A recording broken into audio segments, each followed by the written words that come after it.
Salut les amis, j'espère que vous allez bien. Bon, je voulais clarifier quelque chose. Bon, je fais plus trop de vidéos ces derniers temps, mais j'estime avoir fait un peu le tour, pour pas vous mentir. Des choses et on va vers la fin de ma chaîne YouTube. De toute façon, je l'avais un peu prévu quelques jours en arrière. Je pense avoir fait un peu le tour. Sabrina m'a beaucoup aidé pour prendre cette décision. Non, je pense avoir fait un peu le tour. De toute manière, je pense que je vais mettre encore 2 vidéos normalement. Une pour vous parler d'un sujet qui est assez important, et une autre pour faire le résumé plus en détail de tout ce que je vous dis depuis le début, en vous apportant des éléments que j'ai pas apportés et qui vont être décisifs, je pense, pourront plus mentir après ça. Et même la Bible, ils pourront plus la renier après ça. Bon, on va utiliser que le Coran. Mais en attendant, mes amis, euh, il y a deux grandes incompréhensions que je vois beaucoup tourner sur les pages coranistes. C'est au sujet de la prière notamment et de la shahada. Il y a un verset de la shahada, enfin que les coranistes utilisent, ils sont à 2 doigts de cracher sur le prophète, hein, à 2 doigts. C'est-à-dire ils le traitent vraiment comme un moins que rien, limite, il n'y a plus de juste milieu. Ils passent leur temps à nous parler de Salatul Wusta d'ailleurs, il n'y a plus le raisonnement médian, là, vous savez, la médiane du milieu, il n'y a plus, il n'y a plus. Donc on va revenir sur ça à la fin, mais d'abord, il y a une publication ici qui a été mise sur une page Facebook qui s'appelle Ils ont menti au nom de l'islam. Voilà, qui est en train de mentir au nom de l'islam d'ailleurs. Ils sont en train de le faire eux-mêmes. Qui a été partagé par Safiatou sur mon fil d'actualité Facebook. J'ai vu ça hier. Ouais, et j'ai fait une capture écran. Et je me suis dit que j'en parlerai en fait. Parce qu'ils continuent en fait, ils sont persuadés que salat ça veut dire prière. Pour eux, salat c'est la prière. Ah mais comprenez mon manque d'énergie, hein. Comprenez-le, hein. Si je retrouve de l'énergie dans le futur, peut-être que je ferai d'autres vidéos. Pour l'instant, frérot, j'ai calé sur l'autoroute, hein. Ça m'a fatigué là, vraiment. Salat, c'est un mot arabe. Ça a un sens. Depuis quand? Depuis quel jour? Donnez-moi une date. Salat, ça veut dire prière. Depuis quand? Donne-moi une date. Qui a décidé de ça? Je veux son nom. Salat, c'est un mot. C'est un mot arabe. Ben vas-y, je vous défie de trouver un arabophone digne de ce nom qui va vous dire salat traduit français prière. Même les traducteurs sunnites professionnels, ils savent que salat, ça veut pas dire prière textuellement. Ça veut pas dire prière. D'ailleurs, prenez, je vais vous donner un exemple tout bête, hein. Prenez dans la sourate 2, je réponds à l'appel de celui qui me prie quand il me prie.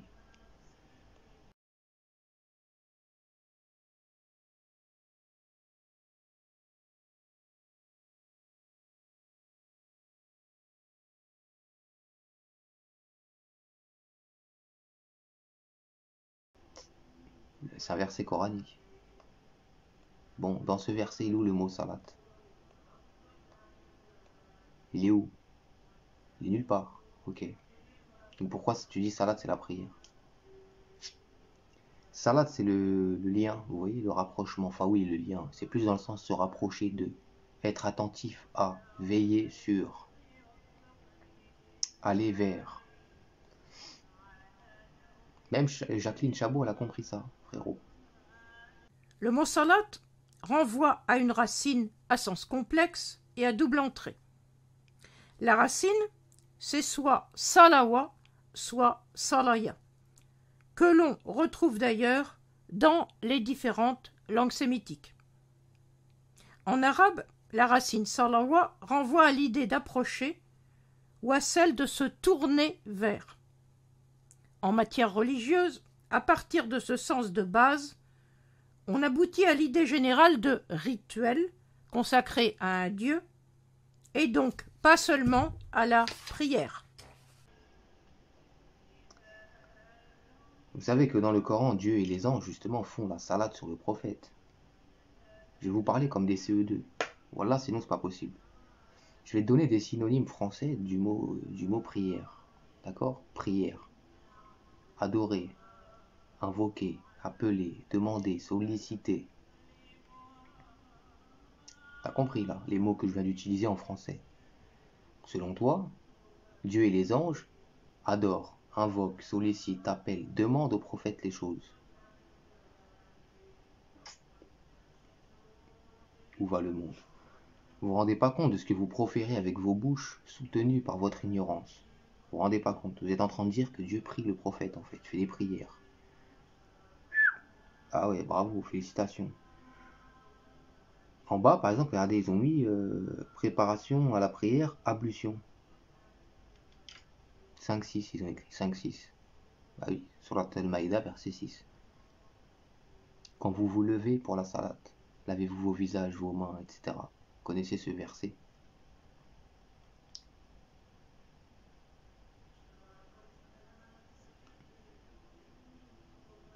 J'en perds mes mots, frérot. Il est où le mot ablution dans ce verset déjà? Parce qu'ablution, c'est un mot aussi, ça a un sens. Le mot ablution, il est où? Il n'y a pas le mot ablution. On est d'accord. Et il n'y a pas le mot prière non plus. Donc pourquoi tu dis que tu dois faire ça, ce qui est sur la 5 verset 6, pour faire la prière? Arrête-toi 2 minutes. Tu utilises tes neurones 2 minutes. C'est pas un effort conséquent qui t'est demandé. 2 minutes.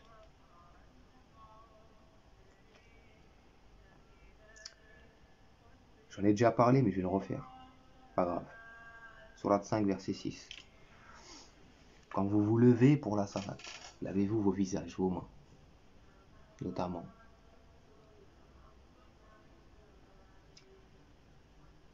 Pour la salat. À qui le Coran s'adresse?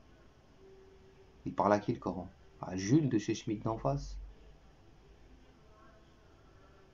Et il parle à des croyants, à des gens qui, en tout cas, qui cultivent et qui cherchent Dieu, qui veulent en avoir des nouvelles, des signes, ayat, si tu veux, si tu préfères. Ok. Pourquoi Dieu vous dit que quand vous vous levez pour la salade, vous devez vous laver?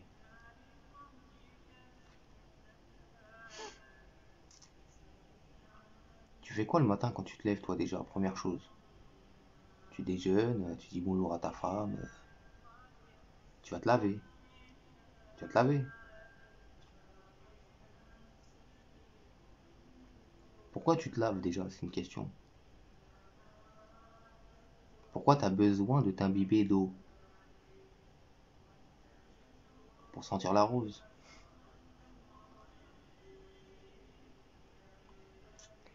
Quand nous sommes faits d'argile, hein, je pense que vous le savez. L'être humain est créé d'argile.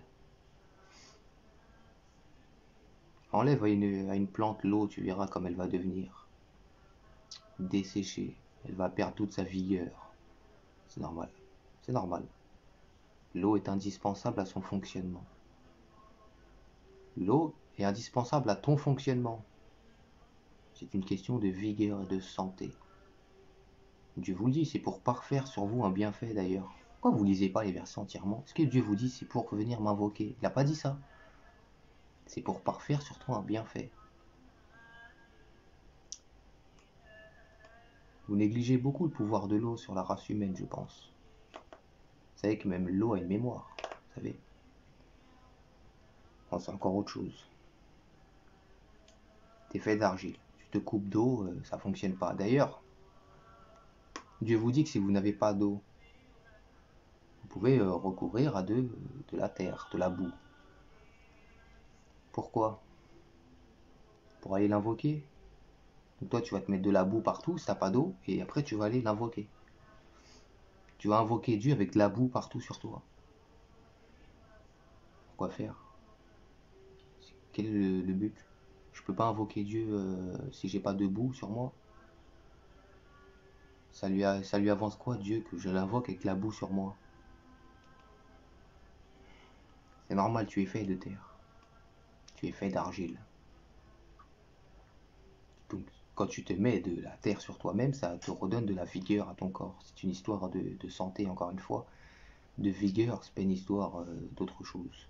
Donc, si t'as pas d'eau, la terre peut faire ce travail que l'eau fait. Donc, Donc maintenant, quand vous vous levez pour la salade, justement, je le répète, à qui le Coran s'adresse?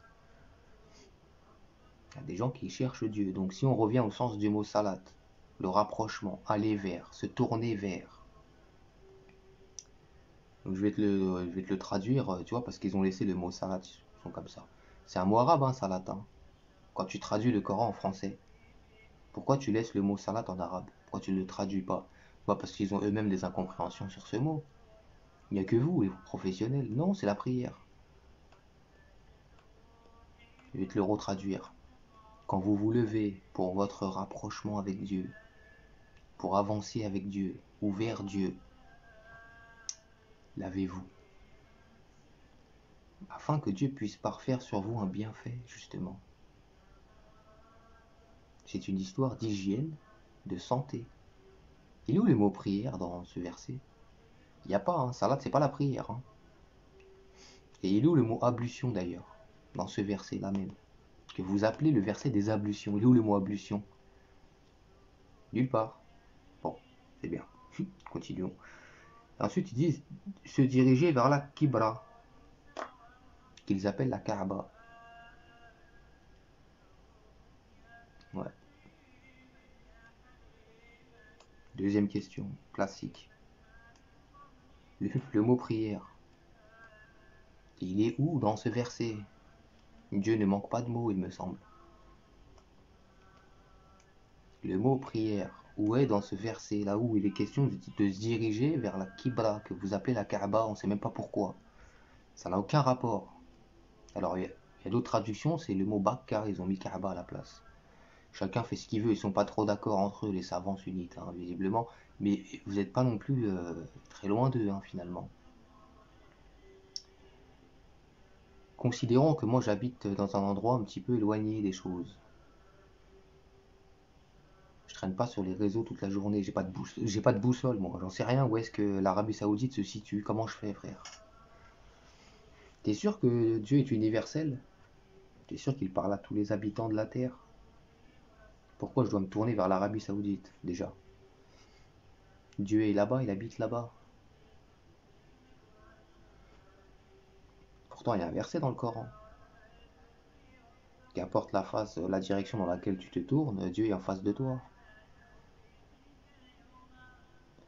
Ça les intéresse moins, ça. Non, ils veulent le bout de pierre. Tu sais, le carré en pierre. Ils le veulent absolument. Parce qu'en vérité, la vénération des idoles n'a jamais disparu. Elle a muté. Comme le Covid. Ça a muté, frérot. Ils adorent toujours les pierres, les musulmans. Ils se tournent vers les pierres pour prier. Ils touchent même la pierre noire. Bah, ils la touchent. Ils espèrent que ça va leur apporter des choses.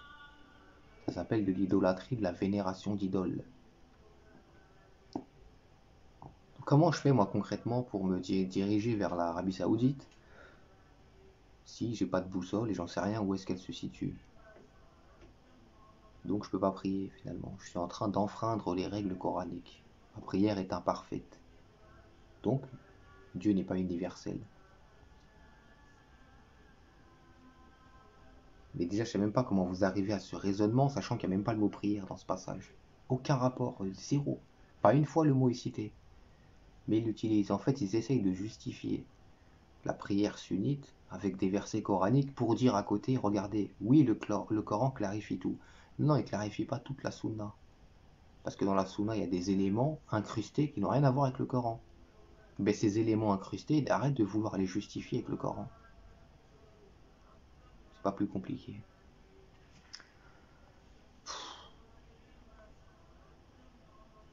Ensuite, ils disent réciter pendant la prière. Tu dois réciter le Coran.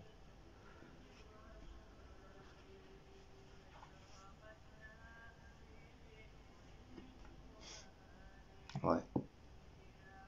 J'en ai déjà parlé. J'ai utilisé les versets coraniques. Je leur ai même fait écouter une prière de Moïse entièrement. Leur faire comprendre. J'aurais dû en mettre d'autres, peut-être. J'aurais dû mettre la prière de David, de Salomon, d'Abraham, peut-être. Mais je suis même pas sûr que ça aurait été utile. Vu la catastrophe intellectuelle qui en découle.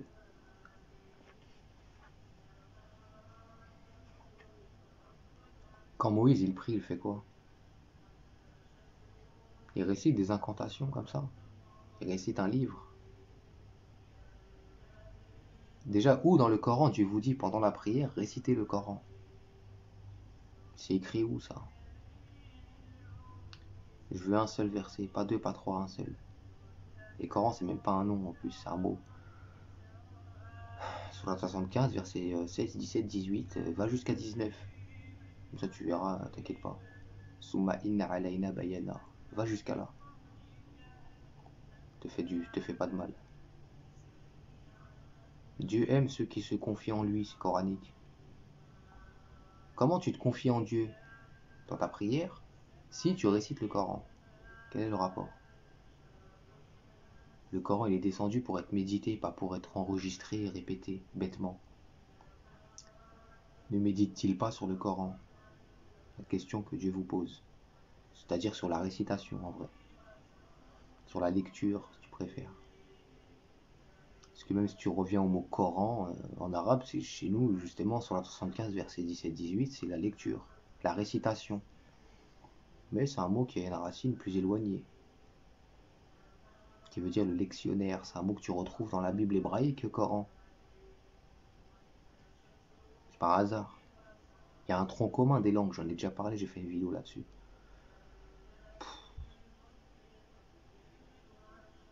Quand tu pries, tu t'adresses à Dieu, tu l'appelles, tu le sollicites, tu l'invoques, et Dieu te répond, c'est inscrit dans la sourate 2. Comment veux-tu que Dieu te réponde? Comment tu veux te confier en Dieu si tu lis du Coran? Tu récites le Coran. D'ailleurs, ne priez pas jusqu'à ce que vous sachiez ce que vous dites. Ouais, bah, faut en tirer des leçons de ce passage. Hein. C'est ce que vous faites tout le temps, vous. Vous récitez des trucs en arabe, vous les comprenez même pas d'ailleurs. C'est pas ça que Dieu vous a demandé de faire. Si j'ai envie de prier même tout de suite, je peux prier tout de suite. Ablution ou pas ablution d'ailleurs. Pas, si je veux prier dans une mine de charbon remplie de noir, je peux le faire. C'est possible. Parce que c'est mon cœur qui parle. Ça va au-dessus de l'aspect physique des choses. Et je fais comme Moïse faisait. Psaume 90, je vous l'ai déjà fait écouter. C'est une prière de Moïse, le psaume 90. Vous avez vu la manière dont Moïse prie? Qu'est-ce qu'il fait? Il parle à Dieu. De son passé, de son présent, de son futur. Il le glorifie. Il n'est pas en train de lire un livre. Et nulle part dans le Coran vous êtes invité à lire un livre ou à réciter un livre dans la prière.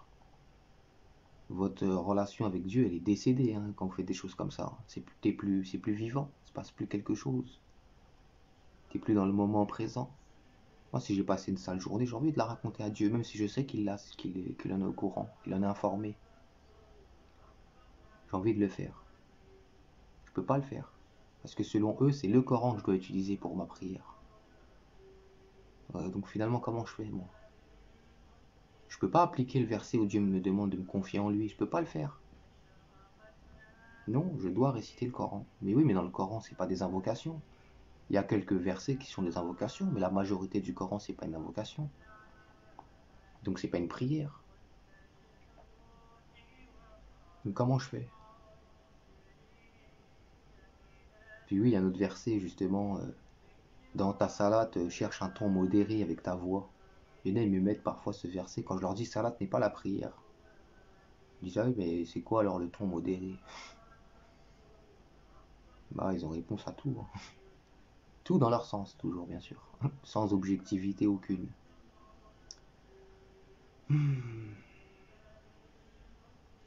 Par la sagesse et la bonne exhortation, invite les gens au sentier de Dieu, de ton Seigneur. Par la sagesse et la bonne exhortation. C'est vrai, c'est le rôle du croyant. Le croyant est missionné. Il est missionné pour parler autour de lui de sa vision de la vérité. Ceux qui s'enjoignent mutuellement l'endurance et la vérité. C'est coranique encore une fois. Mais elle cherche un ton modéré justement. Sois pas dans l'extrémisme, le juste milieu. C'est le plus important. Ben oui, par la sagesse et la bonne exhortation. N'aie pas un ton trop élevé. Sois pas agressif avec les gens. N'aie pas un ton trop bas. N'aie pas honte de dire les choses. Ah non, c'est lakum dinukum waliyadin, hein. Celui qui veut pas, il veut pas, tu t'en détournes. Hein. T'es pas là pour faire du prosénétisme ou autre chose. Hein. Mais t'es là pour enjoindre la vérité aux gens. Ta vérité en tout cas. Ni plus ni moins. Aucun rapport avec la prière, encore une fois. Et je vous le dis, je vous le répète, hein, dans le Coran, Dieu et les anges font la salade sur le prophète. Donc si dans vos petites têtes, Dieu invoque, sollicite, adore, appelle le prophète, ça c'est vos histoires à vous. C'est votre problème. C'est pas le mien. D'ailleurs, si vous regardez le contexte même de ce verset, dans quelle sourate il se situe, tu le comprends mieux le passage. Dieu fait le rapprochement. Il fait le rapprochement parce que les gens, justement, vis-à-vis du prophète et des croyants, ils sont dans un rapprochement hostile. C'est vrai, et dans d'autres passages, Dieu le dit, Dieu veut favoriser les plus faibles. C'est une harmonie, vous voyez, une harmonie dans le texte, dans les sourates, dans les versets. Il y a quelque chose, ça va toujours dans la même direction. C'est le même suivi. Il y a une logique qui se suit. Mais si je vous écoute, il n'y a plus aucune logique, c'est plus possible. Qu'est-ce qu'il raconte encore comme connerie? Ouais, bah c'est tout. Ouais, après, ils ont utilisé un verset justement où tu les vois inclinés, prosternés. Selon eux, soujoud, ça veut dire être prosterné. Selon eux. Ouais. Quand Dieu, par exemple, dit dans le Coran, au sujet de ceux qui traversent la porte en soujoud, pour soujoud, ça veut dire prosterné, ça veut dire quoi? Ça veut dire qu'ils sont devant la porte, ils sont prosternés, frérot, et ils avancent comme ça, la tête en train de se claquer la tête sur le sol, et ils traversent la porte. Bien sûr, bien sûr. On n'est plus à ça près.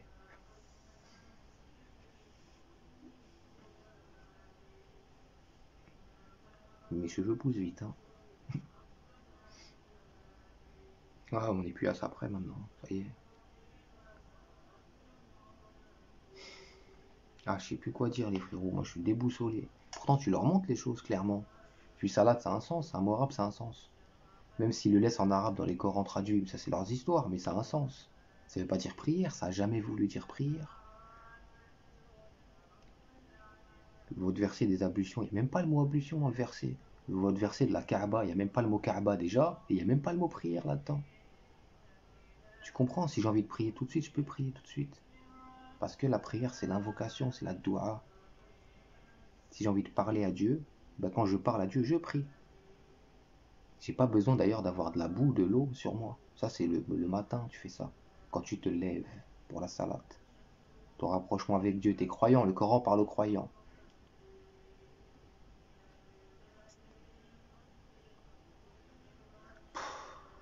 Voilà, les amis, moi j'ai plus d'énergie, je vous le dis. Bon, bref, de toute façon, je vais en mettre encore 2 vidéos sur la page. Vous verrez, là c'est une vidéo un petit peu à la va-vite, mais parce que c'est des sujets que j'ai déjà évoqués plusieurs fois. J'ai pas envie encore de rentrer encore dans les détails, vous ressortir tous les versets, etc. Je l'ai déjà fait. Mais je vais mettre encore normalement 2 vidéos sur la page, sur la chaîne. Et après, je vais arrêter les vidéos, je vais la laisser. Enfin, je vais arrêter ma chaîne YouTube, je vais me déconnecter. Classe.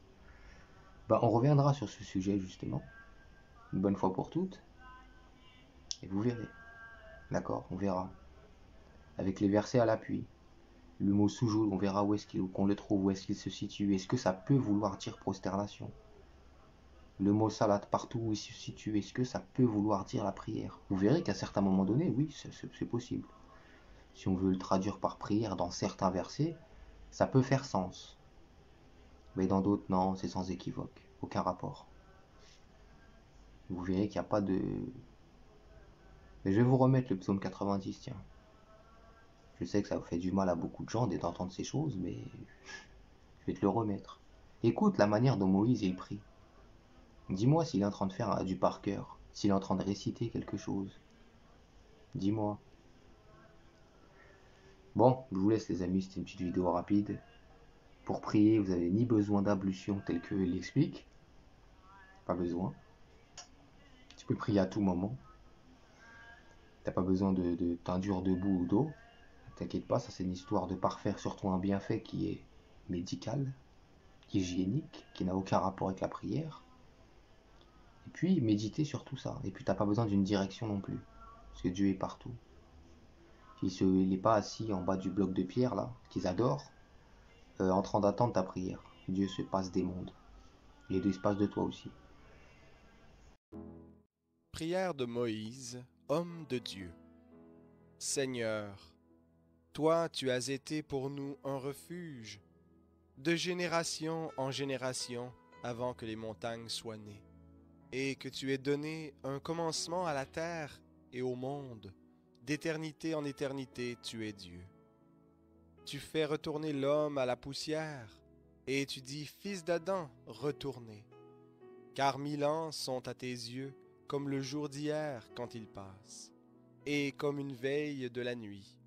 Tu les emportes, ils sont comme un instant de sommeil qui, le matin, passe comme l'herbe. Elle fleurit le matin et elle passe. On la coupe le soir et elle sèche. Nous défaillons par l'effet de ta colère, et ta fureur nous épouvante. Tu mets devant toi nos fautes, et à la lumière de ta face ce que nous dissimulons. Car tous nos jours déclinent par ton courroux. Nous voyons nos années s'achever comme un murmure. Le nombre de nos années s'élève à 70 ans, et si nous sommes vigoureux, à 80 ans. Et leur agitation n'est que peine et misère, car cela passe vite, et nous nous envolons. Qui reconnaît la force de ta colère, et ton courroux, selon la crainte qui t'est due? Enseigne-nous ainsi à compter nos jours, afin que nous conduisions notre cœur avec sagesse. Reviens, Éternel, jusques à quand? Aie pitié de tes serviteurs, rassasie-nous dès le matin de ta bienveillance, et nous serons triomphants et joyeux en toutes nos journées. Réjouis-nous autant de jours que tu nous as humiliés, autant d'années que nous avons vu le malheur. Que ton œuvre apparaisse à tes serviteurs, et ta splendeur sur leurs fils. Que la tendresse du Seigneur notre Dieu soit sur nous. Affermis pour nous l'ouvrage de nos mains. Oui, affermis l'ouvrage de nos mains.